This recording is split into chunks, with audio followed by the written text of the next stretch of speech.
Di balik percetakan Al-Quran banyak sekali kasus-kasus. Ada orang yang mengambil korupsi dari percetakan Quran. Ada orang mengambil keuntungan di balik dana haji.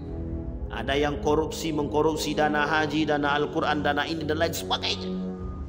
Bahkan mohon maaf, ada orang-orang yang menjual atas nama haji dan umrah demi kepentingan mereka. Masalah mereka menipu atau tak menipu, yang penting kami datangkan duit. Nah ini. Kemudian Allah katakan, perumpamaan mereka di dalam Al-Quran, kata Allah, seperti binatang, seperti guguk, kata Allah. Kenapa kau seperti itu? Mereka selalu mengharapkan dunia. Mereka selalu, apapun akan mereka lakukan untuk mendapatkan dunia. Faqad faza fawzan azima.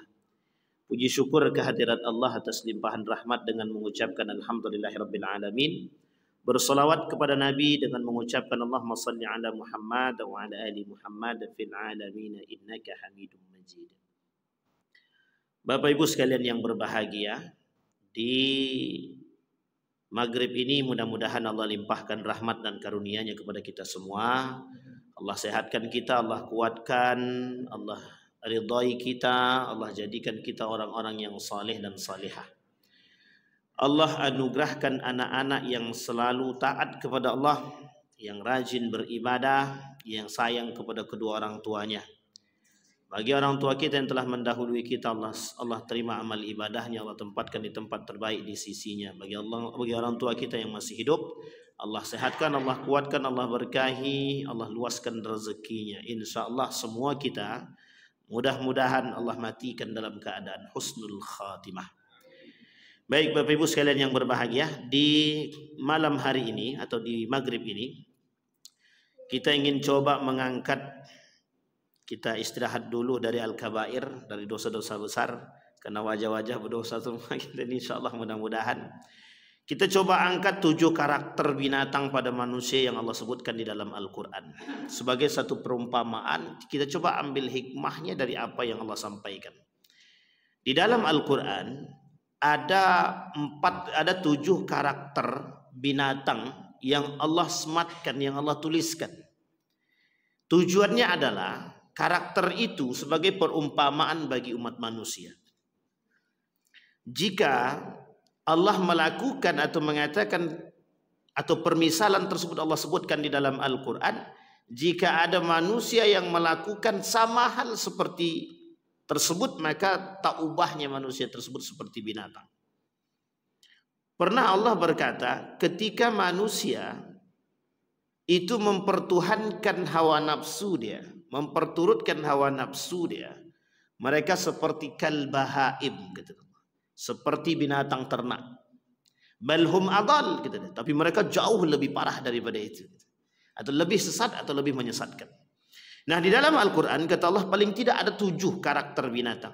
Yang pertama kata Allah di dalam surat Al-A'raf ayat 176, Allah kata, walau syi'na la rafa'nahu biha walakinnahu akhlada ilal ardi wattaba'a hawahu famathaluhu kamathalil kalbi in tahmilhu yalhath in tahmil alaihi yalhath aw tatrukhu yalhath dzalika mathalul qaumil ladzina kadzdzabu bi ayatina faqasusil qasasa la'allahum yatafakkarun. Sebelum ini kita lihat Bapak Ibu, walau syi'na la rafa'nahu biha walakinnahu akhlada. Apa kata Allah? Dan kalau kami menghendaki, sesungguhnya kami tinggikan derajatnya dengan ayat-ayat itu, tetapi dia cenderung kepada dunia dan menurutkan hawa nafsunya yang rendah. Maka perumpamaannya seperti binatang yang Allah sebut sebagai kalbun dalam Al-Quran. Kalbun itu bahasa lainnya dog. Tahu Bapak Ibu ya? Guguk. Allah sebut dalam Al-Quran sebagai guguk.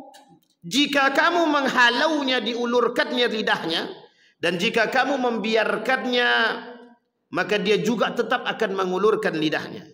Demikian itulah perumpamaan orang-orang yang mendustakan ayat-ayat kami. Maka ceritakanlah kepada mereka kisah-kisah itu agar mereka berfikir. Baik Bapak Ibu sekalian yang berbahagia, ingin saya angkat sedikit Bapak Ibu. Apa maksudnya ayat ini? Maksudnya ayat ini, ada orang-orang yang mendustakan ayat Al-Quran. Ada orang-orang yang mendustakan syariat-syariat Allah. Allah sebut di dalam Al-Quran dalam ayat yang lain.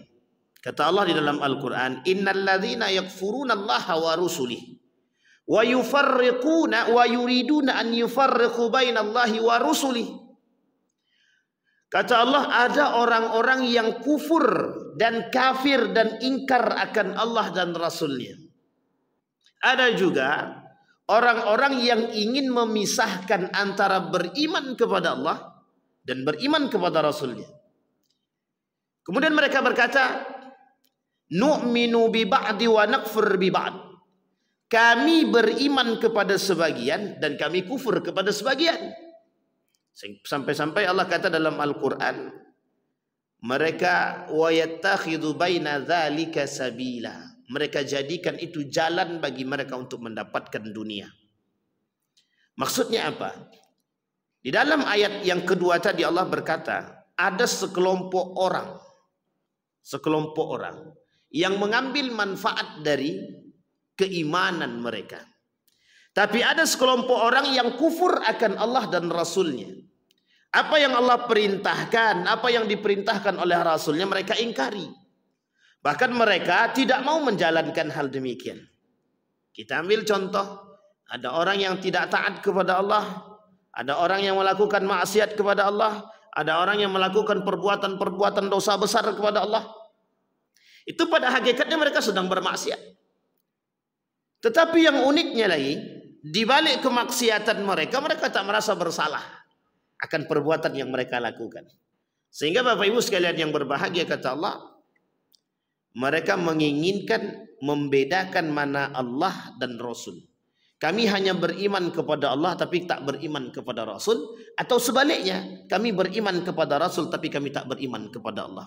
Adakah di antara manusia hari ini yang seperti itu? Ada. Mereka hanya beriman kepada sebagian ayat-ayat Al-Quran, tapi sebagian lagi mereka tak beriman. Kita ambil contoh. Apa contohnya? Ada orang-orang yang percaya dengan perintah di dalam Al-Quran dan larangan, tapi ada orang yang tak percaya. Kata Allah, hukum nikah beda agama haram, tapi kata mereka hukum nikah beda agama tidak haram. Kata Majelis Ulama Indonesia mengucapkan selamat Natal haram, tapi bagi mereka tidak haram. Kata mereka bahwa riba itu, kata Allah riba itu haram, kata mereka tak haram. Kata mereka bercampur laki-laki dan perempuan itu haram, tapi sebagian mereka mengatakan tidak haram. Nu'minu bi ba'd wa nakfur bi ba'd. Mereka beriman sebagian, tapi sebagian lagi mereka tak beriman, mereka ingkar. Yang lebih parah daripada hal demikian, ada yang disebut dengan orang alim, orang yang berilmu, tapi mereka justru mengingkari keilmuan mereka dan mereka mengingkari agama. Pada ayat yang tadi kita bacakan, pada ayat yang pertama, apa kata Allah?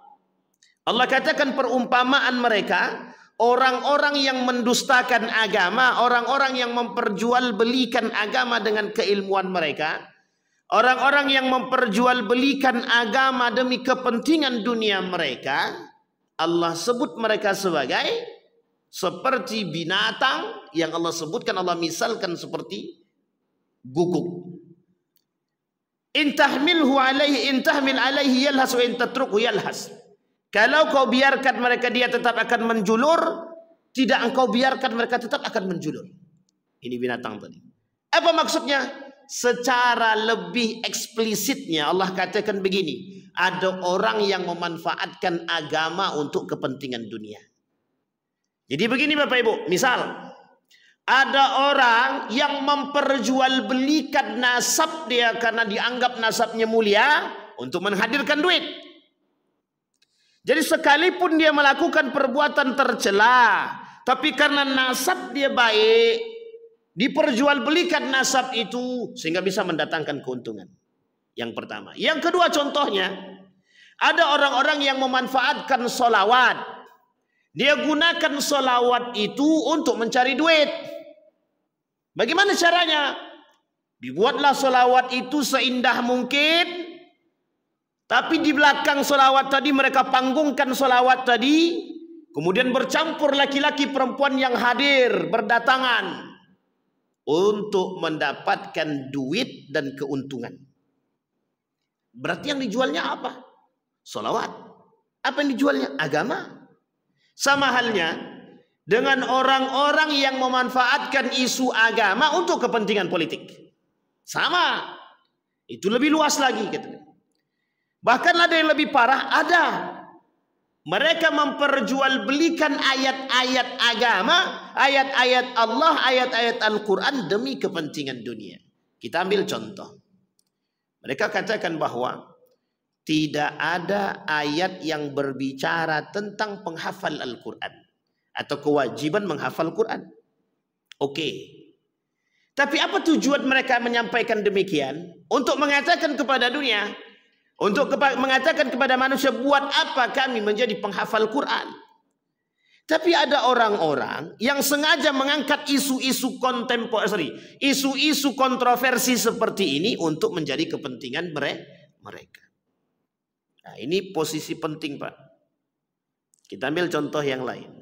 Ada orang yang sengaja membuat konten-konten sedekah, tapi tujuan konten sedekahnya, mohon maaf ya, konten-konten sedekahnya dibuat dulu, dihina dulu orang lain, dicaci maki dulu orang, baru kemudian dia sedekah. Ini sebenarnya penjualan agama. Mereka memperjualbelikan agama. Ada orang-orang yang memperjualbelikan fatwa demi dunia. Bahkan mohon maaf yang lebih parah lagi, ada orang-orang yang sengaja menjual Al-Quran demi untuk mendapatkan duit. Sudah terjadi kasusnya? Sudah. Apa kasusnya? Di balik percetakan Al-Quran banyak sekali kasus-kasusnya.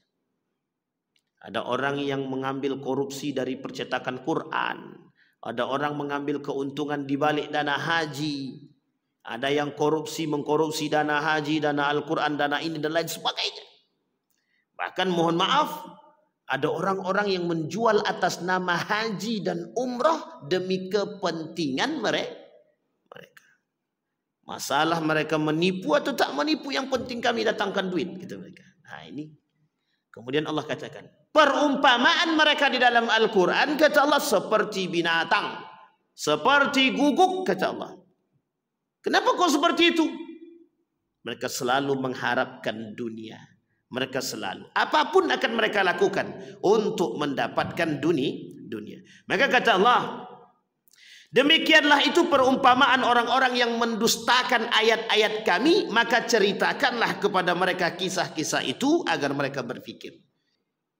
Kemarin itu kasus yang lagi tenar juga, seorang transgender berangkat umrah.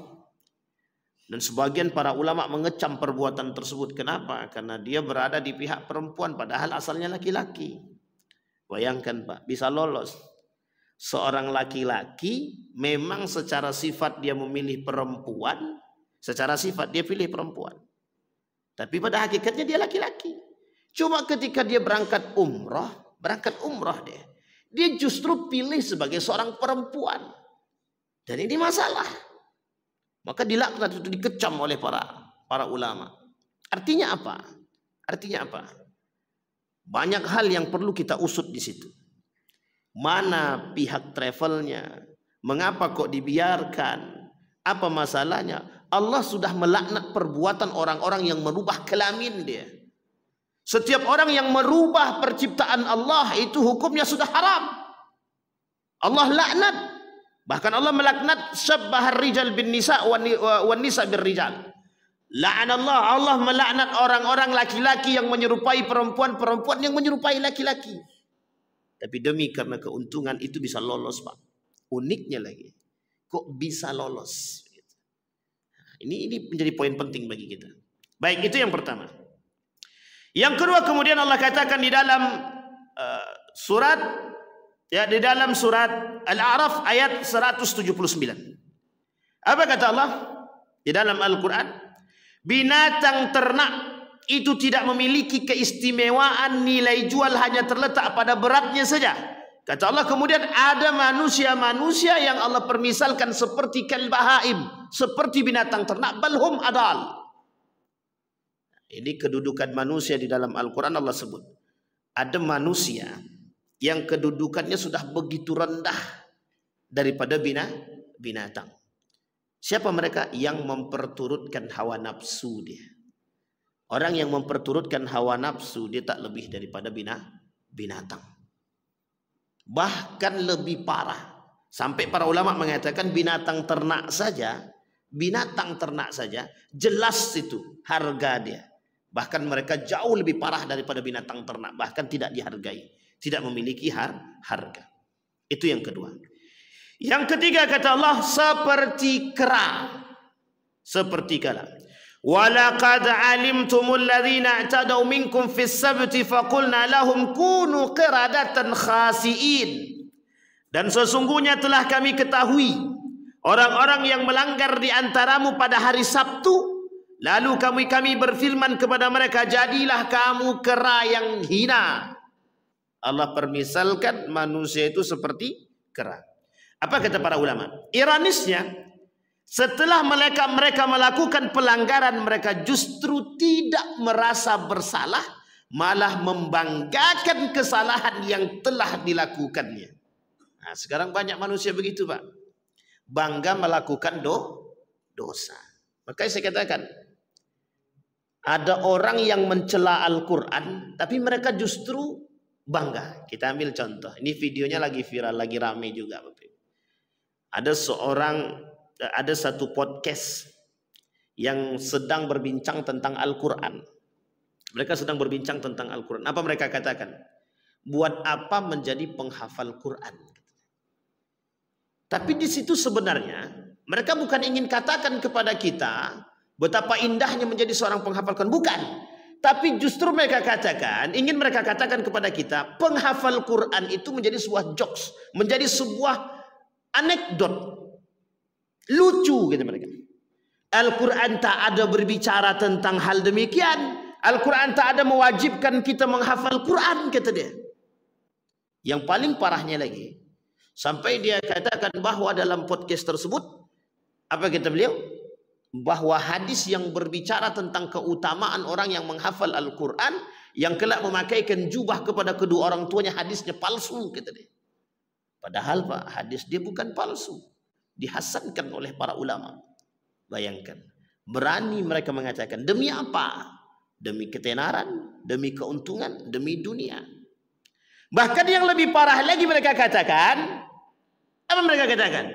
Bahwa para penghafal Quran, orang yang menghafal Quran itu, tingkat pemahamannya, tingkat kepintarannya itu level paling rendah, kata dia. Coba Pak, tingkat paling rendah. Kalau kita mau merujuk kepada sejarah, tidak ada satupun ilmuwan muslim yang tidak hafal Al-Quran. Tidak ada satupun ilmuwan muslim yang tidak hafal Al-Quran. Kalau kita mau jujur lagi, coba lihat kaum-kaum Yahudi itu. Rata-rata ilmuwan mereka mempelajari Al-Quran. Itu rata-rata mempelajari Al-Quran. Ini menjadi satu permainan bagi mereka, Bapak Ibu. Cara mereka menghancurkan kita melalui jalur pemahaman Al-Quran. Sehingga Bapak Ibu, ketika video ini tersebar di kalangan masyarakat awam, mereka akan katakan betul. Apa tujuannya kami memasukkan anak kepada penghafal Quran? Dulu sudah kita rasakan Pak. Berapa banyak manusia orang tua yang tak senang dengan anaknya menjadi penghafal Quran. Bahkan masuk ke dalam pesantren belajar agama nggak senang. Apa alasannya? Nanti kalau mereka selesai paling jadi tukang baca Yasin. Paling mereka akan jadi apa? Susah mencari kerja. Itu mereka begitu. Orang tua zaman dulu begitu. Untung alhamdulillah mulai terbuka sedikit demi sedikit. Mereka sadar akan kelebihan Al-Quran. Nah, orang-orang seperti ini bermunculan Pak. Tapi mereka tidak merasa bersalah. Berdosa tapi tak merasa bersalah. Kita ambil contoh. Para koruptor itu merasa bersalah enggak dia? Di lisan dia bersalah. Tapi sebenarnya dia berharap dia tak bersalah itu. Dan biasa-biasa saja. Orang kalau buat dosa nampak dari wajah dia merasa betul bersalah itu. Tapi ini tak nampak. Ini karena apes saja. Coba kalau nggak apes kata dia, tetap aja tersenyum. Coba bayangkan, hanya karena apes saja. Kalau tidak apes itu mereka tidak akan merasa bersalah itu. Coba Bapak Ibu lihat, bayangkan kasus orang yang memanipulasi, melakukan percetakan uang palsu itu. Dah berapa triliun itu yang tersebar di negara kita nih. Duit yang mereka lakukan, penipuan itu. Karena yang bermain bukan sedikit juga. Berapa banyak uang palsu yang mereka sebarkan. Pertanyaannya adalah, selama bertahun-tahun, pernahkah mereka merasa bersalah atas perbuatan mereka? Melakukan tipu daya terhadap hal demikian? Tidak. Tidak. Kenapa mereka tak merasa bersalah? Kenapa mereka tak merasa bersalah?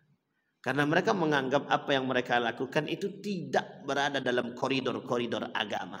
Itu yang pertama. Yang kedua, mereka menganggap tidak akan mendapatkan hukuman secara langsung di dunia. Bahkan Allah mungkin, kata mereka, mungkin dalam hati mereka, kalau kami dah buat dosa cukup bertobat kepada Allah, Allah terima tobat kami, kata dia. Begitukah? Iya. Di dalam agama. Tapi Allah buktikan, sepandai-pandainya tupai melompat, jatuh juga Pak. Sepandai-pandainya mereka menyembunyikan hal demikian, tapi ternyata tercium juga. Bayangkan kasusnya. Bisa di salah satu universitas membuat percetakan uang palsu. Dan ternyata uang palsunya hampir mirip dengan uang yang asli. Dan itu tidak mungkin satu orang kan. Ternyata setelah dicek berbagai macam manusia di situ yang terlibat. Pertanyaannya, kok mereka tidak merasa berdosa melakukan manipulasi, penipuan-penipuan seperti itu? Satu dalam video kemarin itu, seorang ibu-ibu ketika ngambil uang di ATM, kebetulan tempatnya di situ. Apa kata dia? Aku tak berani ngambil uang lagi, kata dia. Aku curiga ini duitnya antara asli apa tidak, kata dia. Karena memang ketakutan Pak. Karena bukan hanya sedikit, bukan hanya sekitar 100-200 juta Pak. Triliunan yang mereka sudah manipulasi itu duit. Yang sudah tersebar di mana-mana. Mereka jadikan apa? Bahkan mohon maaf hampir sulit untuk menentukan mana yang asli dan mana yang palsu. Apa ada di warung-warung kecil itu pakai scan untuk membuktikan ini asli apa palsu? Tak ada Pak. Berarti Bapak Ibu bayangkanlah sudah berapa banyak uang palsu yang tersebar itu. Jangan-jangan dah sampai ke Pekanbaru kan? Itu yang kita takutkan. Baik, itu yang ketiga. Jadi karakter kera. Nah, ada karakter kera, adakah karakter yang lain yang terdapat pada sifatnya kera itu? Ada rakus. Makanya Bapak Ibu lihat, perhatikan. Sudah triliunan rupiah yang mereka lakukan percetakan tersebut. Pertanyaannya, kok mereka nggak puas juga? Akhirnya apa yang terjadi? Kerakusan mereka menyebabkan mereka terjerumus dalam kesalahan. Andai kata mereka di tengah jalan mereka bertobat, mungkin sampai sekarang nggak tahu Pak. Tapi karena rasa rakus yang mereka miliki tadi, itulah yang mereka lakukan sekarang. Sama Pak. Ada orang yang rakus akan jabatan. Ada orang yang rakus dengan kekuasaan. Ada orang rakus dengan dunia. Kerakusan mereka terhadap dunia. Kera itu begitu Pak. Karakter kera itu begitu. Rakus dia. Kera itu rakus. Nampak satu pisang. Belum habis pisang yang satu nih Pak.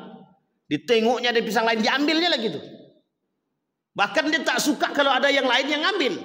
Berebut gitu. Padahal di tangannya masih ada tuh. Sama Pak. Begitulah karakter manusia sekarang nih Pak. Rakus dengan dunia itu. Padahal tangannya tak mampu memegang semua Pak. Tak mampu tangan kita ini memegang semua.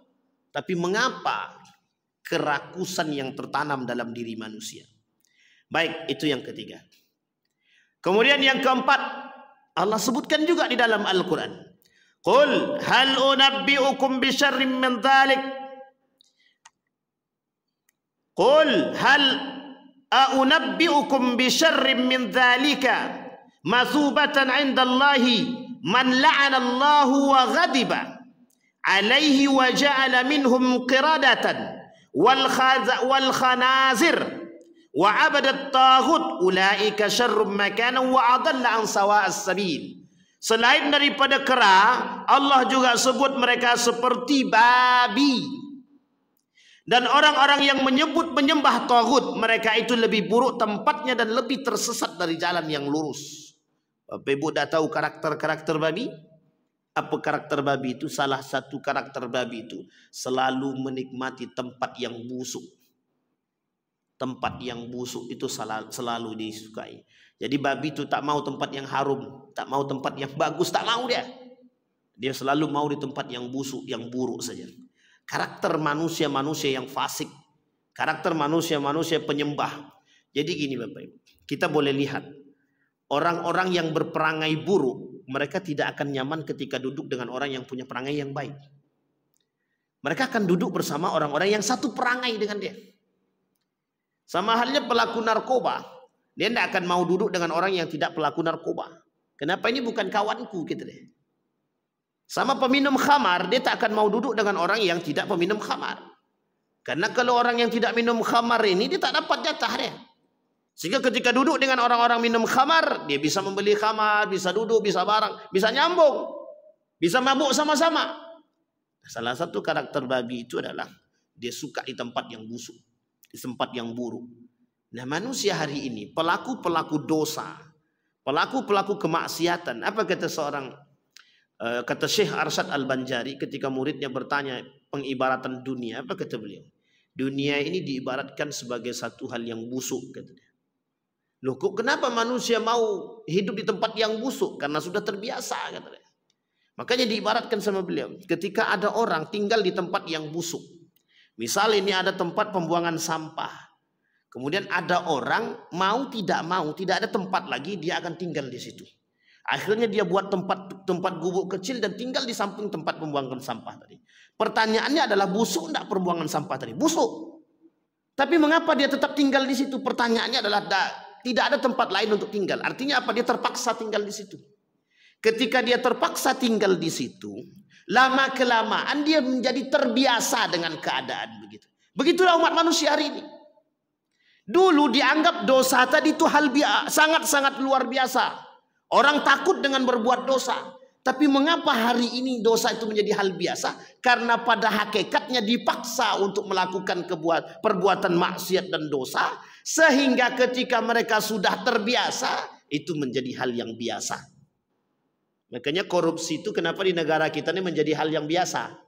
Kenapa? Karena sudah terbiasa. Karena orang sudah menganggap itu perbuatan hal yang biasa. Makanya Bapak Ibu boleh lihat di hadapan manusia-manusia hari ini, ketika ada kecurangan-kecurangan kecil dalam jual beli, mereka akan katakan itu udah sering terjadi, kata dia. Biasa, udah dianggap biasa dah tuh, kata dia. Coba, yang salah dianggap biasa. Apa masalahnya? Karena dari awal tidak ada yang menghalang hal demikian. Memaksakan melakukan perbuatan maksiat, pada hakikatnya nanti di akhir mereka akan menjadi terbiasa dengan maksiat tersebut. Itu sulit, Pak. Sangat sulit sekali. Begitulah yang terjadi hari ini. Mengapa begitu merajalelanya dosa, zina dan lain sebagainya? Kita ambil contoh. Berpegang tangan laki-laki perempuan. Dulu Pak, orang zaman dulu tak mau Pak berpegang tangan laki-laki perempuan di tempat umum tuh tidak mau Pak. Malu orang, malu. Di tangan siapa aku pegang? Nah, begitu itu cuma pegang tangan Pak. Malu orang. Sekarang tidak. Sampai dikata kok peganglah tangan dia tuh biar nampak mesra sedikit. Nah, coba bayangkan, malah disuruh. Ketika kita katakan kok berpegang tangan hukumnya haram loh. Jawaban mereka sederhana Pak. Biasa aja, cuma pegang gitu aja pun nafsu aja nggak ada, kata dia. Coba bayangkan Pak. Karena mereka sudah terbiasa melakukan maksiat. Maksiat kalau sudah biasa kita lakukan, itu akan menjadi terbiasa di kalangan kita Pak. Kita ambil contoh yang lain. Ketika seorang yang berdusta dan dianggap hal biasa. Misal ada anak berdusta berbohong. Orang tuanya tidak memberikan hukuman kepada anaknya yang berbohong, maka kelak kebohongan anak itu menjadi hal yang biasa bagi anak tersebut. Uang bapak tidak pernah marah kok. Sehingga dia akan buat kepada yang lain, bukan hanya kepada kita saja. Dia akan berbohong kepada siapapun. Kenapa? Karena bagi orang tua, dia berbohong itu tidak mendapatkan hukuman. Tidak dimarah sama orang tua, kata dia. Sehingga ketika mereka melakukan kebohongan yang lain kepada orang lain, mereka biasa-biasa saja. Nah, ini Bapak Ibu sekalian yang berbahagia, kita perlu memahami ini karena Allah menunjukkan kepada kita karakter-karakter tersebut agar kita bisa menjauhi. Kemudian yang kelima, seperti laba-laba, kata Allah. Mathalul ladzina takhadhu min dunillahi awliya kamathalil ankabut uttakhadat baina wa inna awhanal buyuta la baital ankabut law kanu ya'lamun. Perumpamaan orang-orang yang mengambil pelindung-pelindung selain Allah adalah seperti laba-laba yang membuat rumah, dan sesungguhnya rumah yang paling lemah adalah rumahnya laba-laba. Kalau mereka mengetahui. Ini perumpamaan bagi mereka yang syirik-syirik, Pak.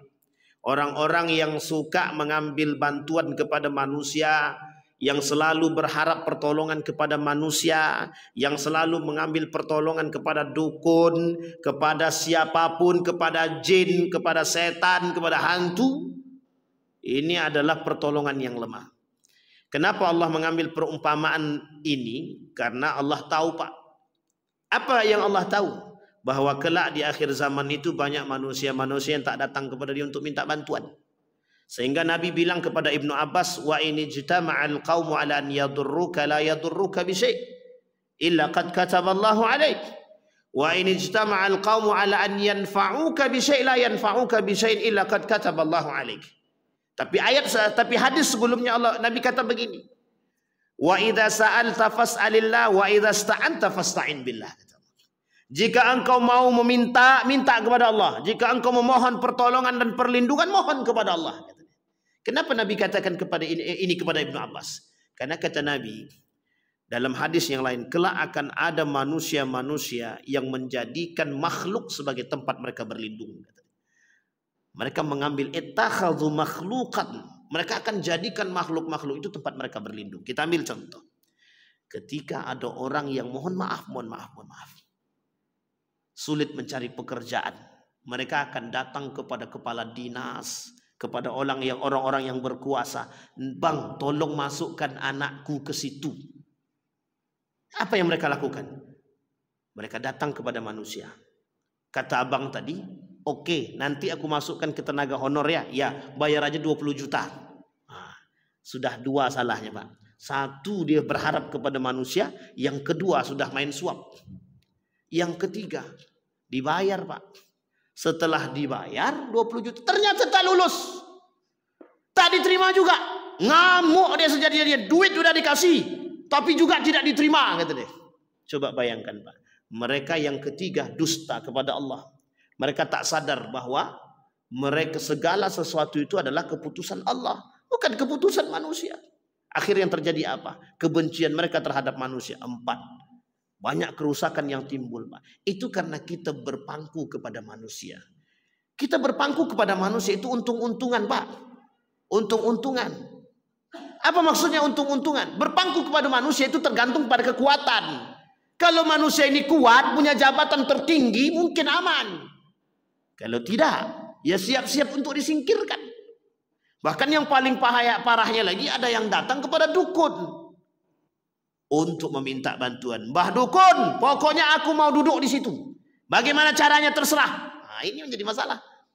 Sehingga dukunlah. Apa kata beliau? Sampai ada bahasa itu. Kalau harapan tak jadi, dukun bertindak, kata dia. Nah, cinta ditolak, dukun bertindak. Nah, kalau ini tidak, pekerjaan tertolak, dukun bertindak. Banyak, Pak, yang bermain dengan, mohon maaf, yang bermain dengan dukun. Karena pengharapan, tak ada lagi harapan yang lain, hanya bermain dengan dukun untuk mendapatkan itu. Bahkan mohon maaf, banyak yang datang ke dukun itu untuk biar kaya. Gimana caranya?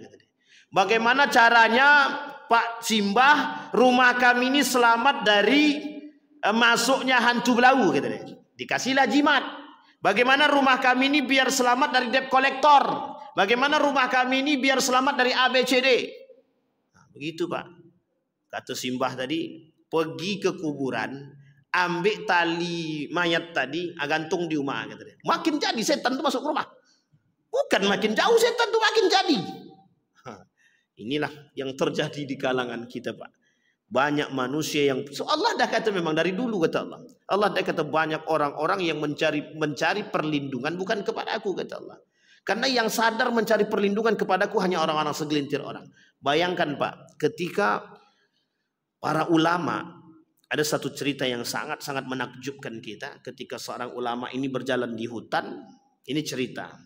Ketika berjalan di hutan, seekor singa yang ganas itu pun bisa berhenti hanya karena kekuasaan Allah, karena keyakinan dia kepada Allah. Dan ini sudah banyak, Bapak Ibu sekalian yang berbahagia, kita dapat cerita.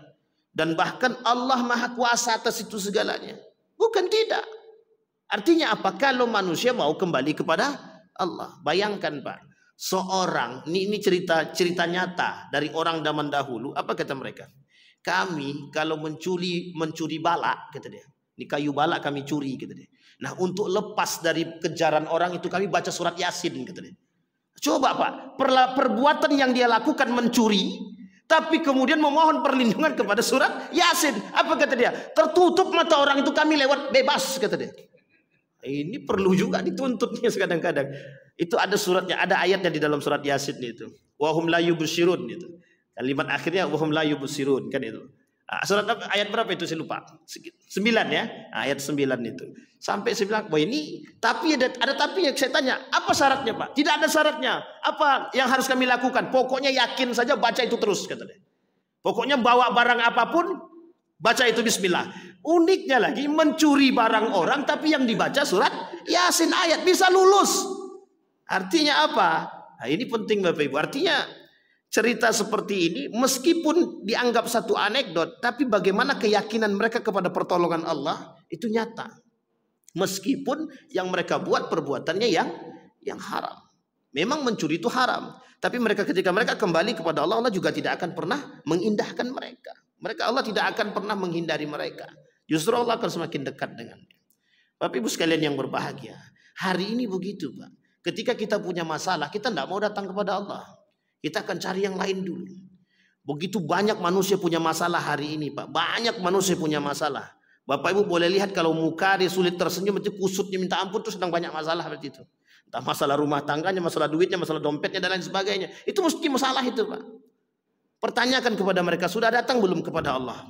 Sudah mereka cerita belum kepada Allah? Mereka sudah curhat belum kepada Allah? Masalahnya sekarang ini sulit kita dapatkan manusia yang curhatnya kepada Allah. Kenapa? Karena akal mereka berkata, curhat kepada Allah tidak ada solusi. Tapi kalau curhat kepada manusia pasti ada solusi. Itulah kesalahan berpikir manusia hari ini. Kenapa? Menyampingkan kekuasaan Allah. Mereka sholat. Mereka ibadah, mereka puasa, mereka zakat, iya. Tapi mengapa mereka tetap tidak percaya kepada Allah? Mereka katakan dalam sholat, mereka katakan dalam sholat itu, inna salati wa nusuki wa mahyaya wa mamati lillahi rabbil alamin. Salatku, matiku, hidupku, salatku untuk Allah. Pertanyaannya benar gak? Tidak seutuhnya benar, Pak. Kenapa? Ketika punya masalah, semuanya bukan lari kepada Allah dulu, tapi lari kepada manusia. Setelah buntu mentok sama manusia, baru datang, ya Allah, aku dah usaha ke sana ke sini, ya Allah, tapi juga tidak dapat bantuan pinjaman, ya Allah, tolonglah ya Allah. Apa kata Allah? Kau datang padaku terakhir, kata dia. Malah makin ditambah sama Allah masalah tadi, Pak. Malah makin ditambah oleh Allah. Artinya apa? Karena kita sudah menduakan Allah dan kita sudah menjadikan Allah itu nomor sekian. Maka Bapak Ibu sekalian yang berbahagia, sulit, Pak, bagi kita, Pak, untuk mengatakan hal demikian. Nah, kemudian yang keenam, seperti nyamuk, yaitu orang yang kelakuannya hanya kerjaannya mengganggu orang lain saja. Nah, ini kalau ini dah jelas nih, Pak. Dah banyak orang-orang yang suka mengganggu orang lain, tidak bisa membuat hidup orang lain tenang. Kerjaannya cuma mengganggu aja. Ada orang begitu, Pak. Nah, ini mohon maaf nih ya Bapak Ibu sekalian yang berbahagia, geng motor selalu mengganggu kenyamanan orang.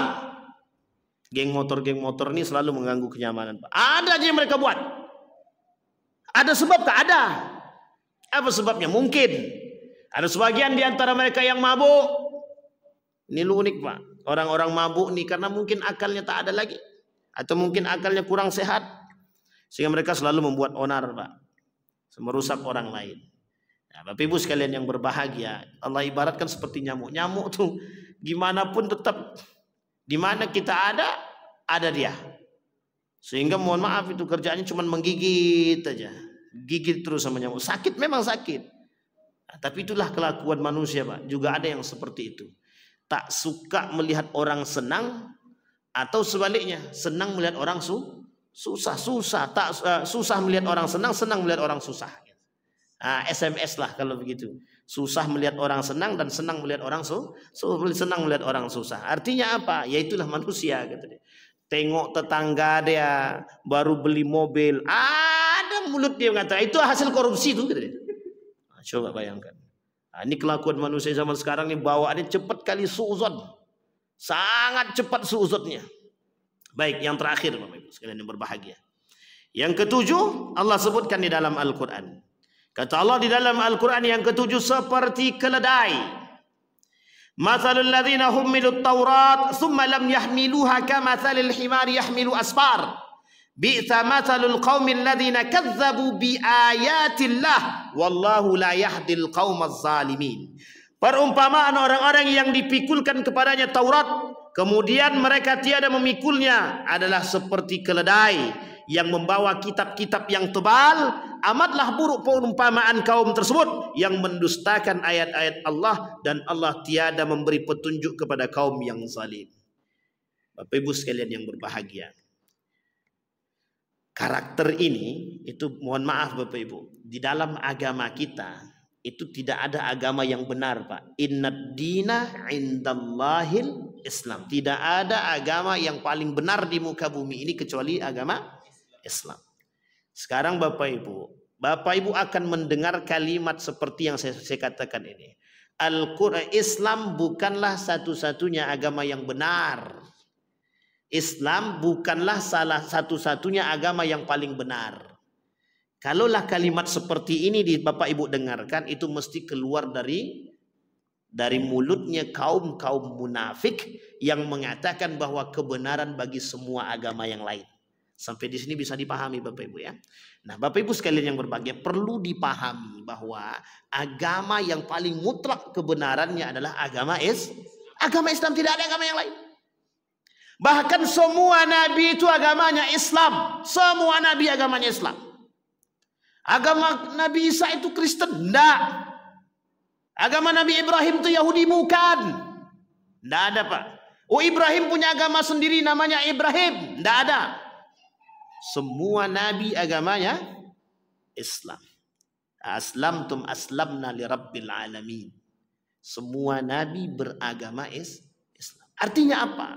Allah ingin katakan kepada kita bahwa kebenaran agama Islam mutlak. Maka Bapak Ibu jangan salah. Kenapa sekarang bermunculan orang-orang yang mengatakan semua agama itu benar? Itulah kaum-kaum munafik yang ingin menjauhkan pemahaman kita daripada nilai-nilai agama. Agar kita ini termasuk orang-orang yang tidak mengenal agama. Sampai-sampai kita jauh daripada agama. Sampai berani mereka katakan bahwa semua agama itu benar. Hanya saja jalan menuju kebenaran itu berbeda-beda. Nah, ini kalau udah kayak gini Pak, itu namanya pluralisme. Artinya apa? Pluralisme agama. Kita diajak untuk membenarkan semua agama. Sama halnya Pak. Kita mengucapkan selamat Natal, kita dituntut untuk membenarkan keberadaan agama itu. Sampai di sini paham Bapak Ibu ya? Bisa dipahami Bapak Ibu? Kalau kita hari ini dituntut untuk membenarkan keberadaan agama yang lain. Itulah program mereka dan proyek mereka untuk merusak agama kita, untuk merusak agamanya seseorang. Sehingga apa yang terjadi Pak? Dengan gaya berpikir yang demikian kita dibuat ragu dengan agama kita. Misal saya katakan, kalau ada orang mengatakan kepada Bapak Ibu begini, semua agama itu benar kok. menuju Tuhan yang satu, hanya saja caranya berbeda-beda. Sekarang saya tanya Bapak Ibu, kalaulah semua agama itu benar, kira-kira saja, ada ndak kebenaran yang mutlak di situ? Ndak ada kebenaran mutlak lagi sudah. Itu yang pertama. Yang kedua, ketika terjadi perbedaan akidah bagaimana? Dalam agama kami begini benarnya, dalam agama itu benarnya. Ujung-ujungnya tidak akan ketemu, Pak. Makanya Allah kata di dalam Al-Quran itu, innad dina indallahil Islam. Tidak ada agama yang lain, hanya agama Islam. Kenapa? Kalaulah agama yang lain itu benar, seperti yang dikatakan oleh mereka, itu Allah dah katakan dalam Al-Quran. Laqad kafara alladhina qalu innallaha thalithun thalatha, kata Allah. Apa kata Allah? Sudah kafirlah orang-orang yang mengatakan bahwa Tuhan itu ada 3, kata dia. Itu sudah dikatakan Allah dalam Al-Quran. Innal ladzina kafaru laqad kafara alladhina qalu innallaha thalithun thalatha. Bahkan lebih tegas lagi Allah katakan laqad kafara alladhina qalu innallaha Isa bin Maryam. Sampai dikatakan begitu dalam Al-Quran. Artinya apa? Allah menolak kebenaran-kebenaran yang lain. Maka Allah katakan agama yang paling diridai oleh Allah dan yang paling benar adalah agama Islam. Nah, mereka hari ini, kaum Yahudi, Nasrani, berusaha menjauhkan kita dari pemahaman-pemahaman demikian. Jadi biar kita nindak seutuhnya yakin dengan Islam, dibuatlah kita goyang dengan nilai-nilai keislaman itu. Sehingga pada hakikatnya apa? Pada akhirnya apa? Kita terjerumus dalam pernyataan yang salah. Mudah-mudahan bermanfaat bagi kita semua. Mudah-mudahan ada baiknya bagi kita. Fa'tabiru ya ulil absar la'allakum tuflihun. Assalamualaikum warahmatullahi wabarakatuh.